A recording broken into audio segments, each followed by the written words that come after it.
And we gotta see it, Take. What am I talking about? I'm talking about Daniel Jones tomorrow. I thought you were talking about Doctor Who Day. Happy Doctor Who Day. Nobody knows the hell that is except for me, but it is the 60th anniversary. So, hey, happy Doctor Who Day. But seriously, it's about Daniel Jones tomorrow afternoon because it's the prime window, the Giants game. It is the 4 o'clock window. It is the game after your meal has likely been finished. You are no longer required to entertain family. You are separating into your factions to sit on a couch. You mean the people you really want to hang out with? Exactly.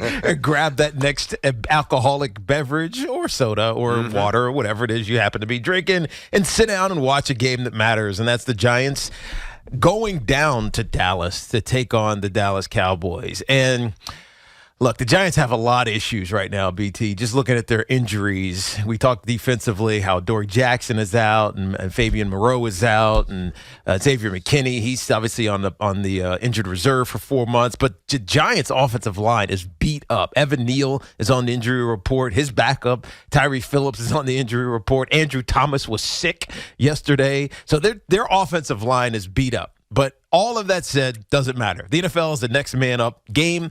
And most importantly, this is on Daniel Jones. And Daniel Jones has done some really good things this year, mainly not turning the football over. And it's forced us to have that conversation about whether or not he's the Giants' man going forward under center. And every win that he makes and every step down the draft order that the Giants make, it makes it more likely that he's going to be their option for 2023. But I think this Thursday night game presents a different and unique opportunity for Daniel Jones. One, this is the last time they're going to likely, I mean, maybe if they're, 10 and 4, right? As the season, you get down to the last 3 games, maybe they get flexed into one of these games. But this is a prime time opportunity for Daniel Jones to prove that he deserves to be the quarterback for the New York Giants. And only way he does it is he goes into Dallas on Thursday night while everybody's watching, maybe slipping into a food coma, and outplays Dak Prescott.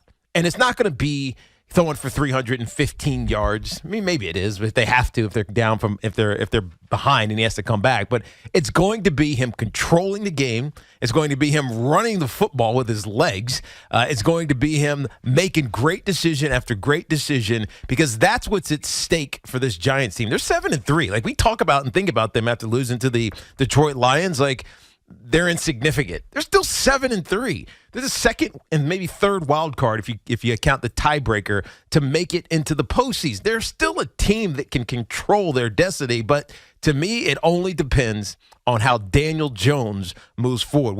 We haven't talked about him a lot. I mean, intermittently we bring him up, but there's a lot of drama with the other team's quarterback in this town. Daniel Jones brings no drama, just consistency, but now he's got to rise to another level for us to start saying, all right, everything's hitting the fan. Got XYZ injury. This is banged up. Saquon Barkley had a bad day. The defense is not as reliable.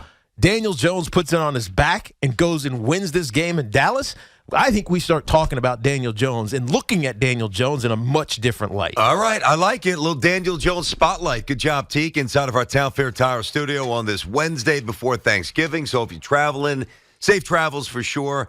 You always get the guaranteed lowest price on name brand tires from Connecticut to Maine. Nobody beats Town Fair Tire. Nobody. Tiki's right when it comes down to the travel. The Lions are on when they're on for a reason. Oh, we got to leave for grandma's. Oh, we've got to go. We've got to cook. Oh, we've got to go do this. Like, the Lions are there as a transitional buffer to the real important part of the day, which begins with the Giants and the Cowboys, and then depending upon the year, what night game you get.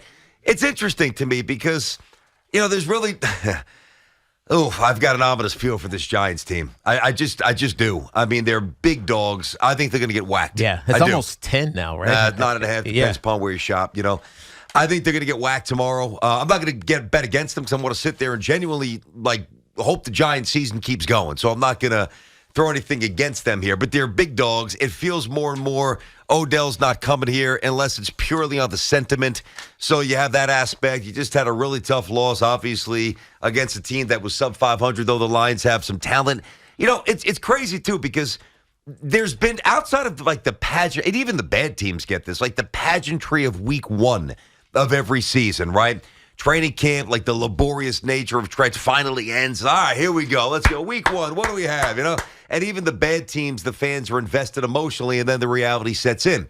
But outside of the week ones and the few standalone games that Daniel Jones has played as a New York Giant, and really didn't even play many big ones at Duke, he's very rarely been at the center of the dissection of the football world. Now, he's been in the middle of our dissection. It's what happens when you get drafted top 10 as a quarterback. But, his first year they were 4-13. Then they were 6-10.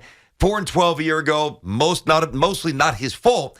But my question to you, because I agree with what you said about the spotlight, the urgency, solidify your place here.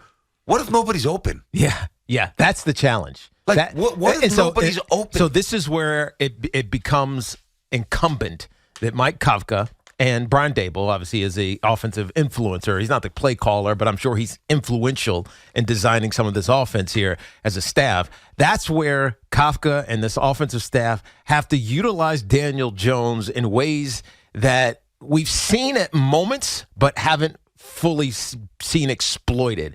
He is a hell of an athlete, man. How many times this year have you watched a Giants game? You've seen him stick the ball in the belly of Saquon Barkley, and he just leaves it there, and Saquon goes and gets 4 or 5 yards. Hell, maybe Saquon goes and gets 15 yards. It doesn't even matter.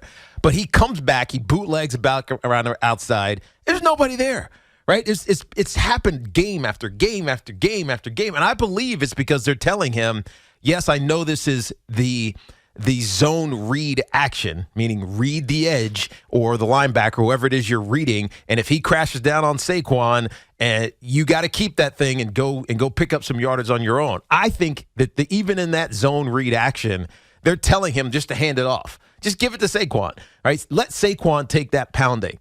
But this is a I don't want to say it's the game, but it is a really meaningful game for the New York Giants. After losing the way that they lost to the Detroit Lions, going down to Dallas after losing to them earlier in the season, and playing on Thanksgiving in a standalone game, this is the game of the season for the New York Giants. If they win, if they upset, and it would be a colossal upset, almost double-digit points dogs that the Giants are. If they go down there and upset the Dallas Cowboys, we all of a sudden have to take the Giants seriously.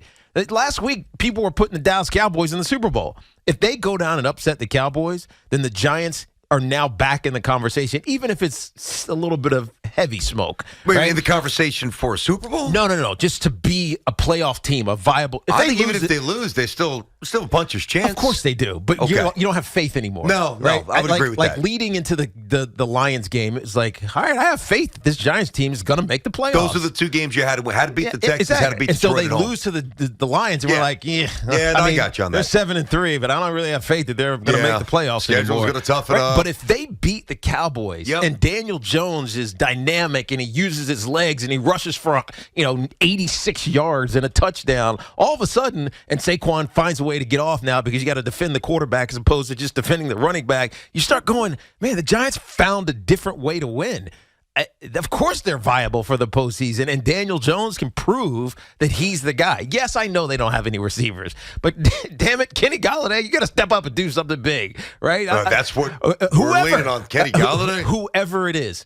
David Sills, show yourself. Isaiah Hodgkins, I know he had to drop the fumble last week, but that was a big one. Whatever. Darius Slayton, you have chemistry with Daniel Jones. Figure it the hell out, man. Mm-hmm. So, to me, this is the opportunity. And Daniel Jones, I don't know how he is as a leader in a locker room. We met him here. He was as quiet as a church mouse. I think his leadership is his work ethic and his reliability. I agree, but at some point he's got to help raise the tide. You know what I mean? Don't you think he's already done that this year? Of course he does. Okay. It's got to go higher, though. Keep going. It's got to go higher, right? Because think comes about the big wave. When things go wrong, and things have gone wrong for the Giants, injuries on the defensive side, their offensive line is beat up. Daniel Bellinger, who was turned into a really nice young player, the tight end, he had that freak eye injury, and he's out for another couple of weeks. Like, all these things have just kind of undercut what could have been a really surprising / promising season for the Giants. But now it's on Daniel Jones to prove that he can carry this team.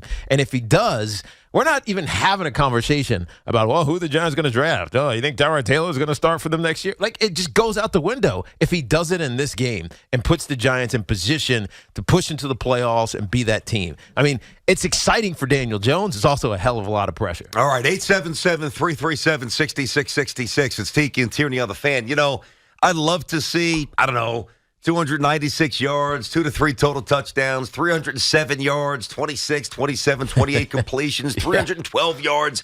The reality is you're probably going to see more along the lines of 206. Might have to force the throw or two because they're probably going to be down. Mm-hmm. And this is where I think the evaluation gets really interesting for Daniel Jones. Now, you just said that, he's got to prove that he can carry this team. Yep. Lift this team. Carry. Yeah. Carry, obviously. I think he's been doing that for a lot of the season already. Further further elevate. Yes. Okay, gotcha.